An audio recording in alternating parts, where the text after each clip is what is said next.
आज की कहानी की शुरुआत में यह पूरी तरह से नियंत्रण से बाहर का काफिला था। इससे भी अधिक भयावह बात यह थी कि वहां से कुछ ही दूरी पर एक केमिकल फैक्ट्री थी जिसमें भारी मात्रा में ईंधन संग्रहित था तथा वाहन में 30,000 टन से अधिक रसायन लदे हुए थे। यदि दुर्भाग्यवश इसमें देरी हो गई तो सैकड़ों किलोमीटर के दायरे में सब कुछ बर्बाद हो जाएगा। यद्यपि रेलवे कंपनी ने इसे बीच रास्ते में ही रोकने की कोशिश की, लेकिन भूत प्रेत को शरण देने वाले उपकरण ने कोई प्रतिरोध नहीं किया। यह देखते हुए कि स्थिति लगातार बेकाबू होती जा रही थी और हर किसी को लगा कि कोई उम्मीद नहीं है, नरेजा और लकी ने वास्तव में अकेले ही एक लोकोमोटिव चलाया और तेज गति से उसका पीछा किया। हालांकि मुझे पता था कि यह यात्रा जानलेवा होगी। हजारों निर्दोष लोगों को बचाने के लिए दोनों ने जोखिम उठाने का फैसला किया और ट्रेन के अगले हिस्से को बलपूर्वक जोड़ने का प्रयास किया, क्योंकि एकमात्र उपाय ट्रेन के पिछले हिस्से को जोड़ना और फिर उसे बलपूर्वक विपरीत दिशा में खींचकर अनियंत्रित ट्रेन की गति को कम करना था। हालांकि जब दोनों कनेक्ट होने के लिए तैयार थे, तो विशाल जड़ता ने अप्रत्याशित रूप से एक बड़ी मात्रा में गैस को एक पल में गाड़ी से बाहर निकाल दिया, जिससे सीधे लकी के जीवन को गंभीर नुकसान पहुंचा और कनेक्शन की कठिनाई लगातार गंभीर होती गई। हालांकि समय की कमी के कारण दोनों को पुनः प्रयास करना पड़ा। यद्यपि इस बार कनेक्शन सफल रहा, परंतु कनेक्टर काम नहीं कर रहा था। लकी बहुत असहाय था और उसे स्वयं ही प्रयास करना पड़ा। कनेक्टर को वापस उसके स्थान पर लगा दिया गया, लेकिन उसी समय कनेक्टर लकी के पैर में दुर्भाग्यवश चोट लग गई और वह लगभग ट्रेन से गिर गया। सभी लोग इस बात से चिंतित थे। सौभाग्य से कुछ संघर्ष के बाद लकी अंततः ट्रेन पर चढ़ने में कामयाब हो गया। आपके सामने पहली समस्या अंततः हल हो गई।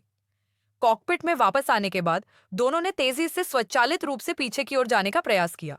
हालांकि उन्हें यह उम्मीद नहीं थी कि अगर वे ट्रेन को पूरी तरह से लॉक भी कर दें तो भी बेकाबू ट्रेन की गति बिल्कुल भी कम नहीं हो पाएगी। यह कोई समाधान नहीं था। कुछ ही दूरी पर एक ऊंचा पुल था जो ठीक केमिकल फैक्ट्री के पास था। यदि वे अपनी वर्तमान गति से गुजरे तो यहाँ ट्रेन अवश्य भावी रूप से विलंबित हो जाएगी। ट्रेन भी एक पल में जमीन पर गिर जाएगी और उन दोनों के पास ज्यादा समय नहीं बचेगा। इस नाजुक क्षण में बूढ़े आदमी को एक रास्ता सूझा।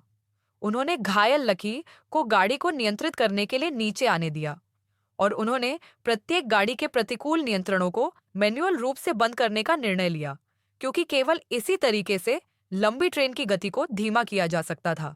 लगातार कई डिब्बों को बंद करने के बाद मरम्मत ट्रेन की गति वास्तव में कम कर दी गई थी, लेकिन इस समय गति अभी भी मोड़ को सुरक्षित रूप से पार करने के लिए पर्याप्त नहीं थी।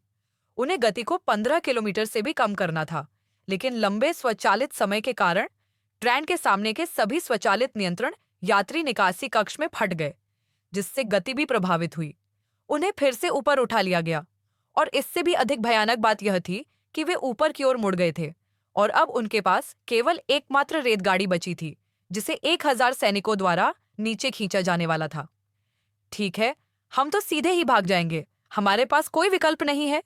यद्यपि लकी ने अपनी स्वतंत्र प्रणाली को वापस ले लिया है, फिर भी इसे कम समय में बंद नहीं किया जा सकता है, जिसके कारण सीधे तौर पर ट्रेन में बड़े पैमाने पर जागृति आई है। लकी भाग्यशाली था क्योंकि उन दोनों के बीच घनिष्ठ सहयोग था। वे अंततः सुरक्षित रूप से ऊंचे मोड़ को पार कर गए। यह सचमुच आश्चर्यजनक था, लेकिन इस समय ट्रेन की गति और भी तेज होती जा रही थी और इस तरफ लोहे के पाइपों के ढेर ने रास्ता रोक रखा था। क्या सचमुच कोई रास्ता नहीं है? इस समय सभी दर्शकों के दिल धड़क रहे थे। इस महत्वपूर्ण क्षण में रखरखाव पुलिस की गाड़ी में फंस गया। अपने सहयोगी के मार्गदर्शन में लकी ने कॉकपिट खोला और जल्दी से कार पर चढ़ने का सही अवसर ढूंढ लिया। तभी सुपरवाइजर ने पुनः एक्सीलेटर दबा दिया। स्थिति को बचाने के लिए उन्हें लकी को यथाशीघ्र कार के सामने भेजना पड़ा। सारी उम्मीदें केवल लकी पर टिकी थीं। जब वह कार के सामने पहुंचा तो उसने तुरंत हिम्मत जुटाई और सोचा कि सभी की जान दांव पर लगी है। जैसी कि उम्मीद थी, लकी उम्मीदों पर खरा उतरा और सफलतापूर्वक ट्रेन के अगले हिस्से पर चढ़ गया। जैसे ही वह ड्राइवर की सीट पर बैठे, उन्होंने तुरंत स्विच को स्वचालित पर कर दिया। कई कठिनाइयों पर काबू पाने के बाद लकी ने अंततः मानव रहित अनियंत्रित ट्रेन को रोक दिया। इस प्रकार यह आपदा टल गई